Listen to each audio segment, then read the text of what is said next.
Butterfly butterfly where are you going, butterfly structure. ठीक, तो अगर आप देखेंगे ना ध्यान से फोटो तो देखो बेटा बड़ा अच्छा बटरफ्लाई बटरफ्लाई बना है।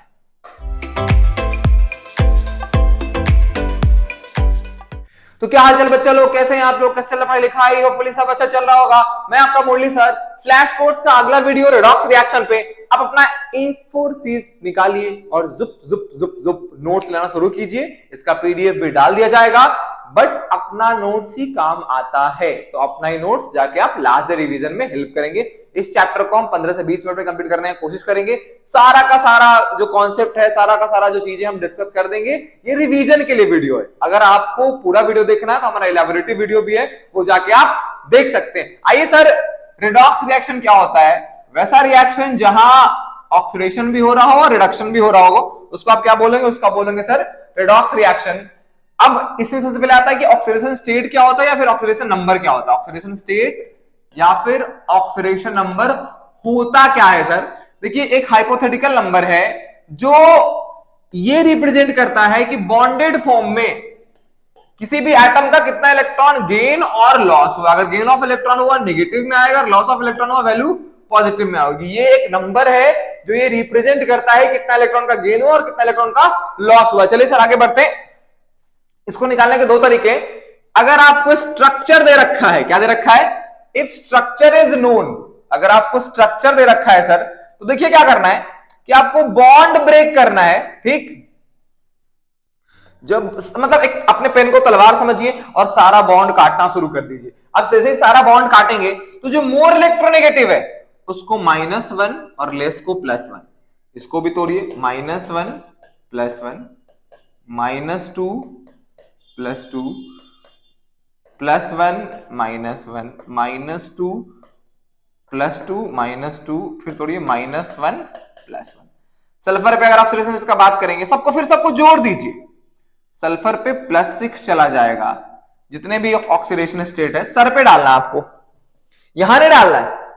ऑक्सीजन स्टेट सर के ऊपर होता है डायरेक्ट। ठीक है, हाइड्रोजन पे क्या है बेटा? हाइड्रोजन पे +1, ऑक्सीजन पे -2 एंड जितने सारे ऑक्सीजन पे -2 -2, और ये तीन सारे हाइड्रो सब एटम का अपना अपना ऑक्सीडेशन स्टेट होता है। सल्फर का +6 है। अब अगर कहीं चार्ज है तो क्या करें? काम वही करना, बॉन्ड तोड़िए। जो मोर इलेक्ट्रोनेगेटिव है उसको -1, जो लेस इलेक्ट्रोनेगेटिव उसको +1। मोर इलेक्ट्रोनेगेटिव दो बॉन्ड तोड़ रहे, -2, लेस को +2, बॉन्ड तोड़िए -1 +1। अब अगर कोई चार्ज्ड पार्टिकल है तो सर क्या करेंगे? तो एक तो चार्ज आपने दिया और एक चार्ज पहले से, आपको सब जोड़ देना पड़ेगा। तो इस ऑक्सीजन पे का ऑक्सीजन कितना हो जाएगा? -2, इसका +4, इसका -2 और इसका भी सर -2। जो चार्ज पहले से, आपको वो चार्ज क्या करना पड़ेगा? आपको वो चार्ज ऐड करना पड़ेगा। ठीक है सर। चलिए आगे बढ़ते हैं। अगर कोऑर्डिनेट बॉन्ड हो, अगर माहौल में क्या हो? डेटिव बॉन्ड हो, तो क्या करिए सर? ये जो एरो होता है इसको लिखने का एक और नया तरीका है। HON डबल बॉन्ड O यहां +1 और यहां -1। ठीक, डेटिव बॉन्ड को ऐसे भी लिखते हैं +- के फॉर्म में।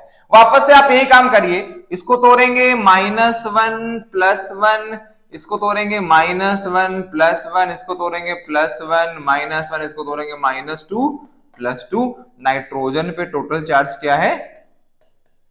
+5। ठीक है, ऑक्सीजन पे टोटल चार्ज क्या है? मतलब ऑक्सीडेशन स्टेट की बात करें, सब जोड़ दीजिए। जो चार्ज पहले से था आपको वो भी जोड़ना पड़ेगा। ठीक है, चलिए आगे बढ़ते हैं। अगर आपको स्ट्रक्चर नहीं दिया है तो बहुत सारा रूल्स है, इस रूल्स को यूज करके भी आप ऑक्सीडेशन स्टेट बता सकते हैं। पहला रूल ये है कि जो भी ग्रुप 1 एलिमेंट होगा उसका +1 ऑक्सीडेशन होगा और वो रिएक्ट करेगा अगर वो बॉन्डेड फॉर्म में रहेगा। Group 2 will always have +2। Fluorine most electronegative always have -1। Oxygen यहाँ पे जनरली मतलब मोस्टली तो -2 होगा, but there are few cases. अगर पेरोक्साइड के फॉर्म में रहेगा तो -1, अगर सुपर ऑक्साइड के फॉर्म में रहेगा तो -2। एग्जांपल देखिए, H2O2 में क्या है?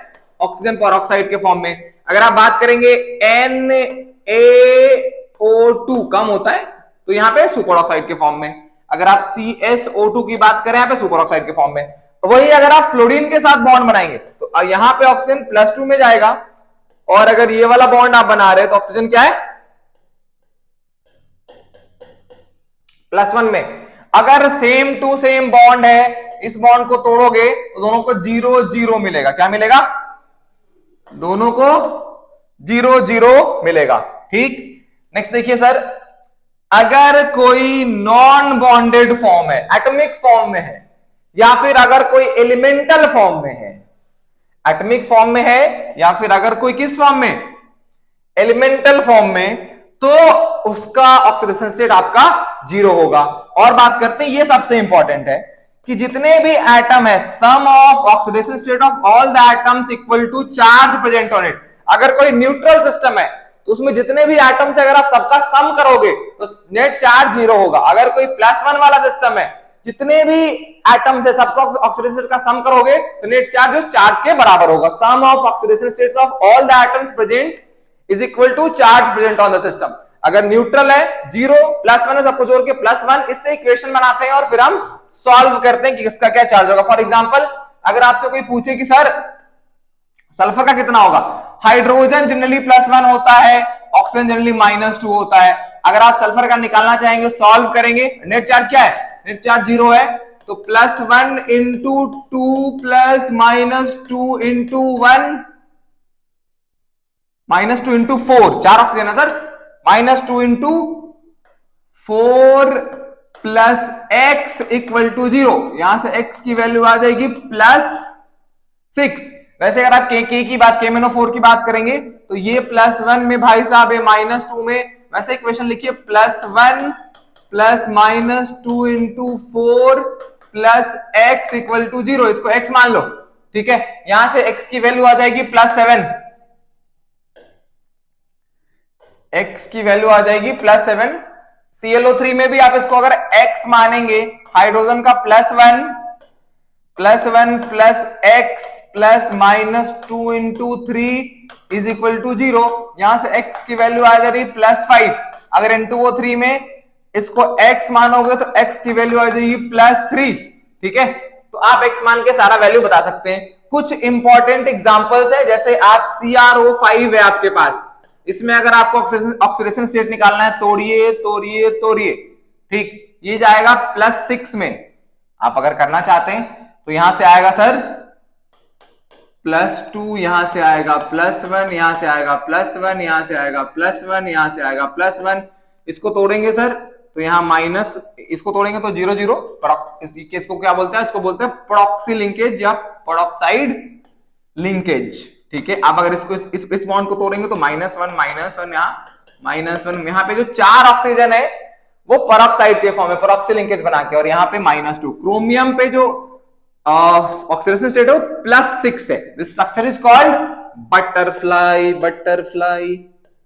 Where are you going, butterfly structure, ठीक। तो अगर आप देखेंगे ना ध्यान से फोटो, तो देखो बेटा बड़ा अच्छा बटरफ्लाई बना है, ठीक। तो ये बटरफ्लाई की तरह दिखता है, इसलिए हम क्या बोलते हैं इसको, बटरफ्लाई स्ट्रक्चर, ठीक। क्रोमियम +6 में है, 4 ऑक्सीजन -1 में और 1 ऑक्सीजन -2 में है। आप अगर इसका फोटो देखेंगे, इसका स्ट्रक्चर देखेंगे, इसको हम बोलते हैं पर सल्फ्यूरिक एसिड। क्या बोलते हैं इसको, हम बोलते हैं पर सल्फ्यूरिक एसिड। अगर आप बात करेंगे सर पर सल्फ्यूरिक एसिड क्या होता है, तो यहाँ पे O के बीच में बॉन्ड है, ये तोड़िए 0-0, ये तोड़िए -1 +1, ये तोड़िए -1 +1। अगर ये 2 बॉन्ड तोड़ेंगे, ऊपर -2, नीचे +2, 2 बॉन्ड तोड़ेंगे, यहाँ +2, यहाँ -2। अगर आप यहाँ भी बॉन्ड तोड़ेंगे तो ये -1 और ये +1। सल्फर पे टोटल +6 चार्ज हो गया है, ठीक है। +6 मतलब ऑक्सीडेशन स्टेट +6 है। और अगर आप ये 2 ऑक्सीजन पेरोक्सी लिंकेज में -1 और बाकी सब -2 में, ठीक।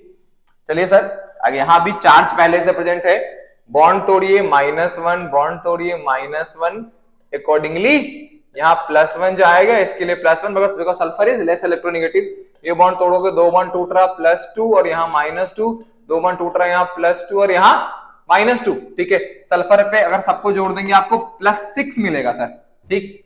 सिमिलरली आप कोई अगर कॉम्प्लेक्स कंपाउंड है वहां भी आप निकाल सकते हैं। यहां देखिए, देख भाई तुम अगर पूरा यहां निकालेगा तो साइनाइड पे -1 होता है, पूरे इस सिस्टम पे -4 है, तभी तो इधर K4 है, ध्यान से देखिएगा।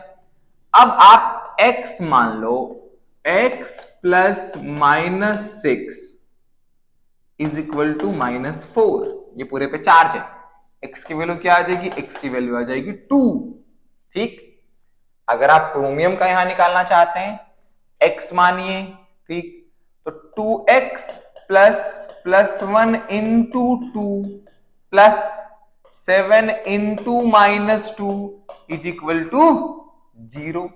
यहां से x की वैल्यू आ जाएगी +6, तो क्रोमियम भाई साहब किसमें, +6 में। अगर आप इसको मान लो x, तो क्या लिखेंगे, x plus 1 plus -2 into 2, x की वैल्यू आ जाएगी +3। वैसे अगर आप यहां निकालोगे, x की वैल्यू अकॉर्डिंगली आपको +5 मिलेगी। आप x plus 1 plus -2 into 3 is equal to 0। 3 oxygen, 1 chlorine, 1 hydrogen. यहां x की वैल्यू क्या आ जाएगी, x की वैल्यू आ जाएगी आपके पास +5, ठीक है सर, ठीक है। अब चलो ये वाला एग्जांपल देखिए, इसमें आपको कोबाल्ट का बताना है। देखिए ये पूरा पे तो -2 चार्ज है, कोबाल्ट का x मान लो, x ये भी 0 plus 0 into 5 plus 0 into 1 is equal to -2। तो x की वैल्यू क्या आ जाएगी, सॉरी पूरे पे तो +1 है ना, +4 है ना सर, इक्वल टू +4। तो कोबाल्ट का जो यहां पे वैलेंसी होगा वो +2 होगा। आ रहा बात समझ में सर, अरे बोलो, बात समझ में आ रही है।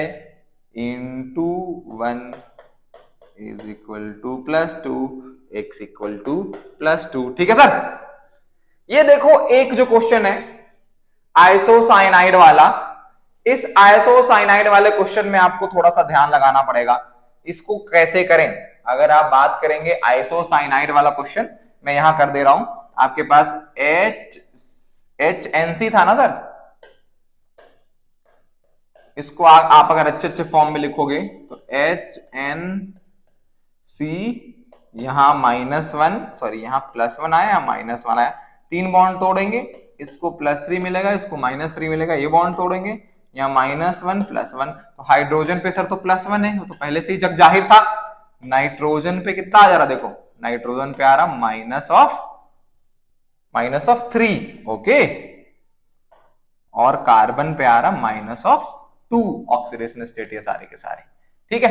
चलिए यहां पे भी आपको मैंने निकालने बोला, ठीक, ये वाला स्ट्रक्चर, यहाँ पे एक परऑक्सी लिंकेज है, अगर निकालोगे सल्फर भी +6 में आएगा, ये सल्फर भी +6 में आएगा, ठीक। जनरली ऐसा देखा गया है कि जो मैक्सिमम ऑक्सीडेशन स्टेट पॉसिबल है वो क्या है, equal to total number of electron present in outermost shell, ठीक है। ट्रांजिशन मेटल में ये चेंज हो सकता है, बट जनरली ऐसा देखा गया है कि जो मैक्सिमम ऑक्सीडेशन स्टेट है, जो आउटर मोस्ट में आप वही निकाल पाओगे ना, ट्रांजिशन स्टेट में वेरी करता है, और ट्रांजिशन में पढ़ेंगे किसमें क्या होता है, ठीक। और अगर कोई एलिमेंट अपने मैक्सिमम से ज्यादा शो कर दे रहा, ठीक है, तो परेशान नहीं होना है, मैक्सिमम ही पॉसिबल है, कुछ ना कुछ स्ट्रक्चर में दिक्कत हुआ होगा, आपने कुछ ना कुछ गड़बड़ किया है, ठीक है, तो ऑक्सीडेशन स्टेट मैक्सिमम ही है। अगर कोई किसी के आउटर मोस्ट में +6 इलेक्ट्रॉन है और आप निकाल रहे हो +8 आ जा रहा है, तो sir +6 will be the right answer, +8 नहीं है, कुछ ना कुछ स्ट्रक्चर में लोचा है जो आपको समझ में नहीं आ रहा है, ये बात आपको ध्यान रखना है, ठीक। चलिए आगे बढ़ते हैं। आगे अगर बात करेंगे सर, तो ऑक्सीडाइजिंग एजेंट क्या होता है, किसी भी रिएक्शन में जो रिड्यूस हो, जो इलेक्ट्रॉन एक्सेप्ट करता है, जिसलिए जिसके पास हाई ऑक्सीडेशन स्टेट है वो ज्यादा अच्छा ऑक्सीडाइजिंग एजेंट होगा। KMnO4 +7 में होता है, ये +6 में होता है, ये +5 में होता है, तीनों ही ऑक्सीडाइजिंग एजेंट है, बट जिसके पास ज्यादा ऑक्सीडेशन स्टेट है वो ज्यादा इलेक्ट्रॉन अपनी तरफ खींचेगा, ज्यादा इलेक्ट्रॉन एक्सेप्ट करेगा, और वो ज्यादा अच्छा क्या होगा, वो ज्यादा अच्छा ऑक्सीडाइजिंग एजेंट होगा। नेक्स्ट देखिए, अगर आप रिड्यूसिंग एजेंट का बात करेंगे, जो ऑक्सीडाइज होगा, जो इलेक्ट्रॉन क्या करेगा, इलेक्ट्रॉन लूज करेगा। तो सर जिसके पास ज्यादा इलेक्ट्रॉन है वो जल्दी इलेक्ट्रॉन लूज करेगा। तो सर अगर आपका सेंट्रल एटम पे नेगेटिव चार्ज ज्यादा है, ठीक है, या फिर ऑक्सीडेशन कम है, तो वो ज्यादा अच्छा रिड्यूसिंग एजेंट हो सकता है। चलिए सर आगे बढ़ते कि इक्विवेलेंट मास कैसे फाइंड आउट करें।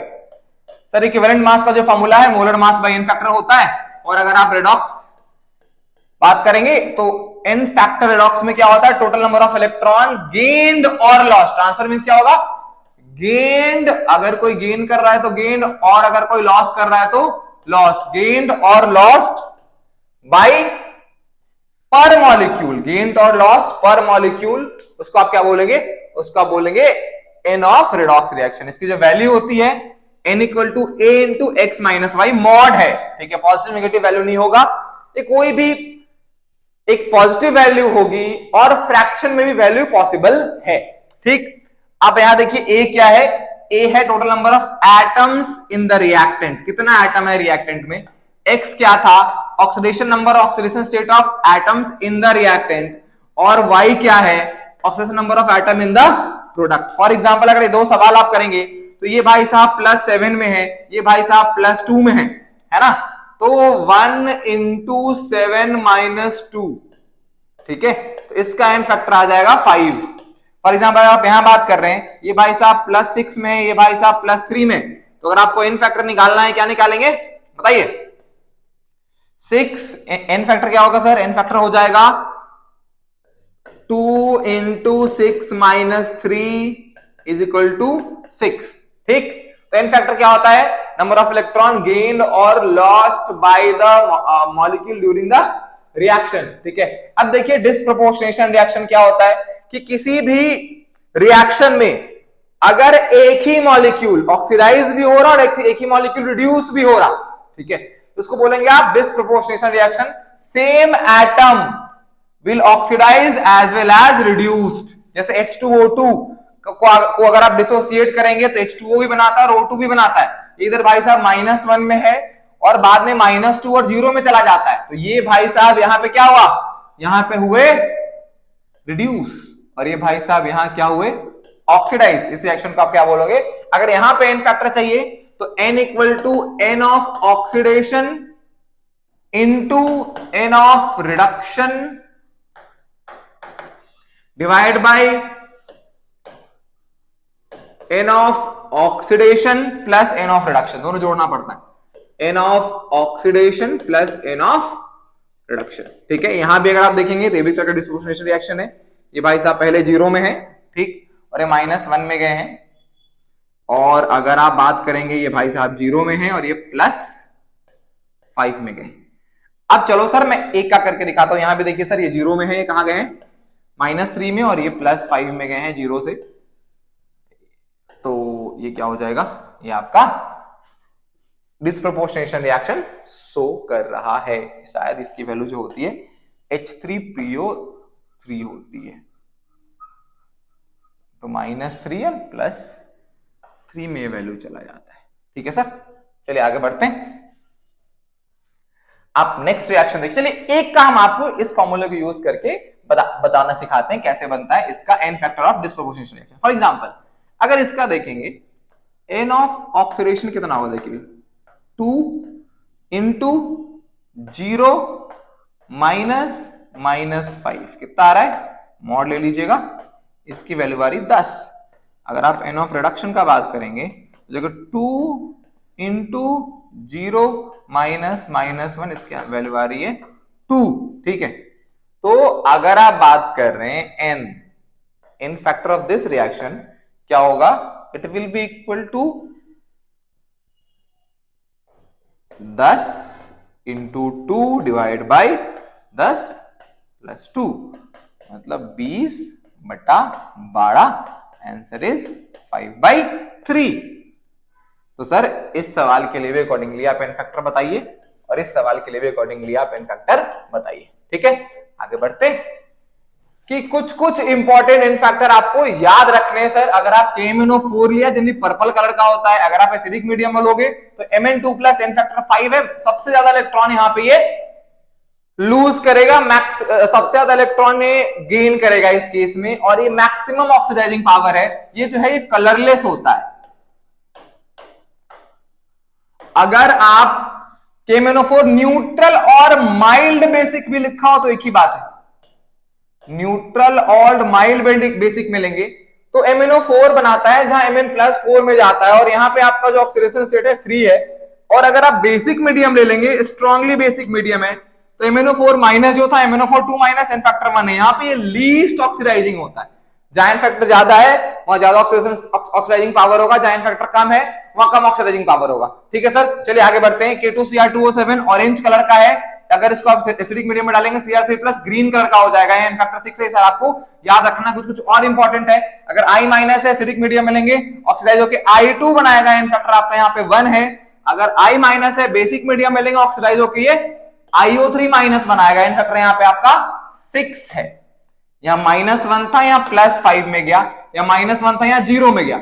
अगर Cl2 है एसिडिक मीडियम में लेंगे तो बनाएगा आपका Cl minus n equal to 2, और अगर Cl2 है आप बेसिक मीडियम में लेंगे तो डिस्प्रोपोर्शनेट हो रहा है यहां पे क्या हो रहा है सर, डिस्प्रोपोर्शनेशन रिएक्शन हो रहा, और ये -1 एंड +5 दोनों में ही जा रहा है। तो एक बार आप इसको देख लीजिएगा। ठीक है सर, एन फैक्टर 5/3 था, हमने थोड़ी देर पहले इसको निकाला है। आगे बढ़ते हैं सर, टाइट्रेशन क्या होता है। टाइट्रेशन में एक कोनिकल फ्लास्क है और यहां पे आप प्यूपेट लेते हैं, ठीक है, जिससे आप ड्रॉप बाय ड्रॉप सॉल्यूशन में कुछ डाल रहे होते हैं।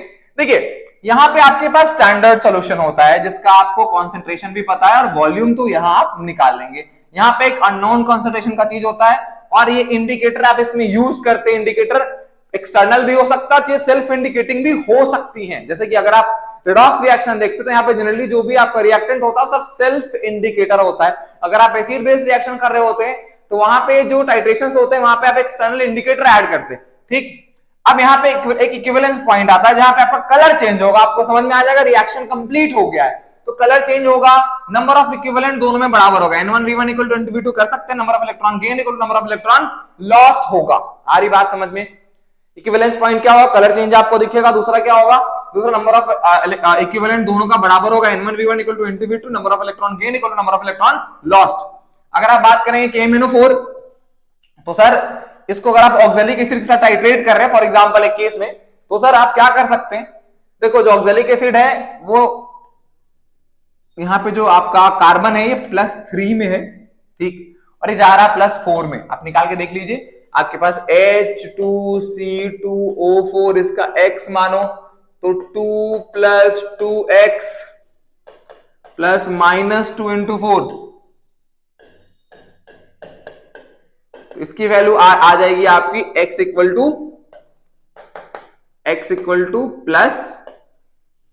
+3, ठीक। और मैंगनीज तो यहां +7 से +2 में गया, n equal to 2, n equal to 5। अब अगर आप यहां पे लिखना चाहेंगे तो आप लिख सकते हैं N1V1 इक्वल टू N2V2, और अगर आप नॉर्मलिटी को क्या बोलते हैं, molarity into n factor, value put कर देंगे। नॉर्मलिटी को क्या बोलते हैं, मोलरिटी इंटू एन फैक्टर, वो पुट कर देंगे तो आप मोलरिटी से भी इसको रिप्लेस कर सकते हैं। अब एक सवाल यहां दिया है, find moles of Cr2O7 in acidic medium required to completely oxidise 2 mole of FeC2O4 and 3 mole of FeSO4। ध्यान से देखिए, आपके पास Fe2+ था और C2O4 2- था। अगर इसको आप ऑक्सीडाइज कर रहे हैं तो ये Fe3+ में जाएगा और ये CO2 में जाएगा, ठीक सर। यहां पे आपको n इक्वल टू 1 है, यहां आपका n इक्वल टू 2 है, तो 1 मोल को ऑक्सीडाइज करने के लिए आपको 3 इलेक्ट्रॉन का लॉस चाहिए, है ना सर। और ऐसा आपके पास 2 मोल है तो इंटू 2 कर दें, तो यहां पे आपको 6 इलेक्ट्रॉन चाहिए लॉस कराने के लिए। अब FeSO4 में आइए, SO4 तो पूरा पूरा ऑक्सीडाइज है, फर्दर ऑक्सीडेशन पॉसिबल नहीं है। सल्फर +6 में, Fe जो +2 में है वो Fe कहां शिफ्ट हो जाएगा, Fe शिफ्ट हो जाएगा +3 में। यहां पे 1 इलेक्ट्रॉन का लॉस है, टोटल आपको 6 + 1 7 इलेक्ट्रॉन का लॉस। 1 था और यहां पे 3 है सर, 3 है, ऐसा 3 मोल लिया आपने, तो 1 × 3 कर दीजिए, टोटल 9 इलेक्ट्रॉन का लॉस आपके पास हुआ है। 3 6 किसको करने में, 6 + 3 आपको 9 मोल ऑफ इलेक्ट्रॉन चाहिए लॉस कराने में, ठीक है। तो इतना ही K2Cr2O7 को गेन करना पड़ेगा। अच्छा, आपको एक बात पता है कि जो भी K2Cr2O7 है वो क्या बनाता है, वो बनाता है Cr3+, है ना सर। अब यहां पे एक मोल जो K2Cr2O7 है वो 6 मोल इलेक्ट्रॉन गेन करता है, ठीक है। आ रही बात समझ में? तो सर 9 मोल के लिए आपको अगर आपको 6 मोल कराना है तो 1 मोल चाहिए, 1 मोल कराना है 1/6, और आपको 9 मोल कराना है 9/6। बड़े आराम से यूनिटरी मेथड से काम आपका चल जाएगा। आंसर इज 1.5 मोल इलेक्ट्रॉन आपको यहाँ पे 1.5 मोल K2Cr2O7 चाहिए होगा ये वाला रिएक्शन करवाने के लिए, ठीक है सर। ठीक है, आगे बढ़ते हैं सर। अब बात करते हैं बैलेंसिंग रिडॉक्स रिएक्शन। सर एक आयन इलेक्ट्रॉन मेथड होता है, लिंदी मेथड है, हम इस पे नहीं जा रहे हैं। अगर आपका सवाल भी आएगा तो ABCD वाला आएगा, आपको वैल्यूज दे रखे हैं, आप रिटन ट्रायल से आंसर कर दोगे, बट इससे सारा आंसर भी आपका निकल जाएगा। जल्दी देखिए, हम बात कर रहे हैं ऑक्सीडेशन नंबर मेथड का, ठीक है। इसमें आपको एटम भी बैलेंस करना पड़ता है, आपको चार्ज भी बैलेंस करना पड़ता है, ठीक। पहला काम क्या है कि balance all the atom except hydrogen and oxygen, इसके अलावा सारे एटम बैलेंस कर लीजिए। अब देखिए, जो भी रिडक्शन हुआ, जिसका भी ऑक्सीडेशन हुआ है, ठीक है, उसमें चेंज निकाल के रख दीजिए। कि मतलब मान लीजिए गेन ऑफ इलेक्ट्रॉन 5 है और लॉस ऑफ इलेक्ट्रॉन 2 है, आप चेंज जो ऑक्सीडेशन स्टेट का है वो निकाल के लिख लीजिए, जो भी ऑक्सीडाइजिंग एजेंट है और जो भी रिड्यूसिंग एजेंट है, और उनको इक्वेट करना आपको फैक्टर से मल्टीप्लाई करके। कैसे इक्वेट करेंगे? ताकि net gain of electron net loss of electron के बराबर हो सके। एक फैक्टर से मल्टीप्लाई करना भी आपको दिखाएंगे, ताकि net gain of electron net loss of electron के बराबर हो सके। अब देखिए, अगर उसके बाद क्या करिए, ये काम हो जाए, balance oxygen by adding water. जिधर डेफिशिएंट साइड है उतना वाटर ऐड कर दीजिए। एक वाटर में 1 मोल ऑफ ऑक्सीजन होता है, ठीक है, 1 मोल वाटर में। हाइड्रोजन अगर एसिडिक मीडियम है तो H+ ऐड कर दो, जितना चाहिए उतना। और अगर बेसिक मीडियम है तो H2O और OH दोनों ऐड करते हैं, H2O डिफिशिएंट साइड में ऐड करते हैं। फॉर एग्जांपल अगर आप देखेंगे तो मान लीजिए एक रिएक्शन था A2B, इस रिएक्शन में आपने इस तरफ NH2O ऐड कर दिया और इस तरफ NOH- ऐड किया, तो कायदे से इस तरफ देखो, NH2 मतलब क्या, आपने NH+ भी ऐड किया और NOH- ऐड किया समझने के लिए, और at the same time NOH- आपने यहां भी ऐड किया, तो दोनों कट के क्या हो जाएगा, बराबर हो जाएगा। तो कायदे से नेट क्या किया, NH+ ऐड किया towards H2O side, towards the A side. तो सर हम क्या करते हैं बेसिक में, ऐसे बच्चों को बहुत कंफ्यूजन होता है। बेसिक में क्या करना होता है, H2 ऐड करिए और एट द सेम टाइम उतना ही OH- ऐड कर दिए दूसरे साइड, जिधर डिफिशिएंट है उधर आपको H2 ऐड करना है, ठीक। नेक्स्ट देखिए, रिएक्शन आपको बैलेंस करना है बेटा। ये सर जो यहां पे लॉस ऑफ इलेक्ट्रॉन है वो 1 इलेक्ट्रॉन है, जो गेन ऑफ इलेक्ट्रॉन है वो 6 इलेक्ट्रॉन है ना। तो इसमें आपको 6 से मल्टीप्लाई करना पड़ेगा, इसमें आपको 1 से मल्टीप्लाई करना पड़ेगा। तो सर यहाँ पे ये 6 हो गया, ये 6 हो गया, अदर एटम तो ऑलरेडी हमने बैलेंस कर रखा है। अब बचा क्या, ऑक्सीजन बैलेंस करना, तो 7, देखिए 7 है ना, तो 7 H2O इधर ऐड कर दीजिए, ठीक। और इधर फिर 14 H+ ज्यादा हो जाएगा, तो इधर आप 14 H+ ऐड कर दीजिए, ठीक है सर। तो ये तो कहानी हो गई, आपका ये रिएक्शन बैलेंस हो गया। देखिए, अगर आपको यहां बैलेंस करना है बेसिक मीडियम में, Mn बैलेंस है, I बैलेंस है ऑलरेडी, आप क्या करिए, यहाँ पे ऑक्सीडेशन स्टेट आपका कितना है, +7, और यहाँ कितना है सर, +4, ठीक। अब यहाँ पे 3 इलेक्ट्रॉन का सिस्टम में लॉस और गेन हुआ है। यहां अगर बात करेंगे तो ये प्लस, ये भाई साहब +5 में है और ये भाई साहब -1 में है। यहाँ पे 6 इलेक्ट्रॉन का लॉस और गेन हुआ है। कुछ नहीं करना आपको, इसमें 2 से मल्टीप्लाई करना है। जैसे आप 2 से मल्टीप्लाई करेंगे, ये भाई साहब भी 2 हो जाएंगे, ये भाई साहब भी 2 हो जाएंगे। आई तो ऑलरेडी बैलेंस, इधर देखिए 8 ऑक्सीजन है और इधर कितना ऑक्सीजन है, 4 और 3 7 ऑक्सीजन है, इधर 8 ऑक्सीजन है। तो अगर इधर हम एक H2O ऐड करें तो कहानी बराबर हो जाएगी। देखिए इधर भी 3, 1 4 और 4 8 और इधर भी 8। अब क्या बैलेंस करना, हाइड्रोजन बैलेंस करना, बेसिक मीडियम में ध्यान दीजिएगा सर। तो बेसिक में डिफिशिएंट साइड कौन है, ये डिफिशिएंट साइड है। कितना हाइड्रोजन ज्यादा है, 2, तो इधर 2 H2 ऐड कर दीजिए, एट द सेम टाइम इधर 2 OH- ऐड कर दीजिए। अगर काट पीट कीजिएगा तो ये H2SO कट जाएगा, आपको बैलेंस केमिकल रिएक्शन आपके पास आ गया, ठीक, बहुत अच्छे। अगर आप अगला बात करेंगे सर, तो डिस्प्रोपोर्शनेशन रिएक्शन अगर कोई भी आपको दिया है P4PH3 + H3PO3 फॉर एग्जांपल, तो सर एक और ऐड कर लीजिए, जो क्योंकि एक ऑक्सीडाइज करेगा एक रिड्यूस करेगा, तो अगर आप दोनों को अलग अलग करके चलेंगे तो बाद में जोड़ दीजिएगा, तो आपको कंफ्यूजन नहीं होगा, आप इजीली सवाल कर पाएंगे। सर तो दोनों को अलग अलग कर दीजिए। अब देखिए ये वाला जो पार्ट है आपका रिडक्शन वाला पार्ट हो जाएगा, ये वाला जो पार्ट है आपका ऑक्सीडेशन वाला पार्ट हो जाएगा। ठीक, यहाँ पे गेन ऑफ इलेक्ट्रॉन, अगर आप गेन और लॉस ऑफ इलेक्ट्रॉन का बात करेंगे तो यहाँ पे 4 था, 4 into 3, ठीक, इसको भी बैलेंस कर दो ना यार, ये भी 4, चलो ये भी 4 कर दिया, ठीक है। यहाँ पे कितना हो गया, 4 into 0 से -3 पे जा रहा, तो यहाँ पे 12 इलेक्ट्रॉन का लॉस है, और ये 0 से जा रहा कहां, ध्यान दीजिए H3PO3 अगर आप लेंगे तो ये +3 का जा रहा, ठीक है, 0 से ये भी कहां जा रहा है +3, ये भी आपका 12 इलेक्ट्रॉन का लॉस है, ठीक है। अगर ये वाला रिएक्शन H3PO5 है तो कहानी बदल, H3PO4 है तो कहानी बदल जाएगी, तो भी क्या है सर, यहां भी 12 इलेक्ट्रॉन का लॉस है। रिएक्शन में अगर आप देखेंगे तो ऑलरेडी चीजें बैलेंस, अब हमने और दिए हैं, ये सवाल आप कर लीजिए। चलिए जाइए, पढ़ते रहिए, फोड़ते रहिए, ऑल द बेस्ट।